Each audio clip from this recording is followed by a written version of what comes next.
করে যদি গিরাতে আঙ্গুর বাঁকা করব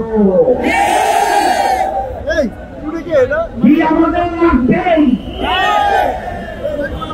নির্বাচনের সময় ফেব্রুয়ারির কাছাকাছি চলে আসছেন, আপনাদের কারোকে আমরা ভুলি।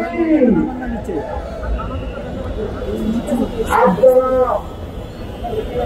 আমাকে করলেও আমরা তার প্রতিবাদে আমাদের দাবি আদায় করার ক্ষমতা আবিষ্কার করব ইনশাআল্লাহ।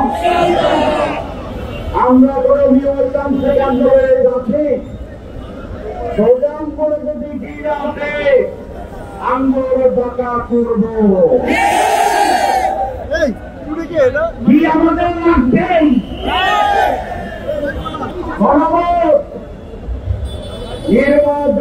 নির্বাচনের আগে হতে হবে, জাতীয় নির্বাচনের তফসিল ঘোষণার পরেও গণভোট করতে আইনি কোনো বাধা নাই। তা বুঝাতে চাই, বুঝিনি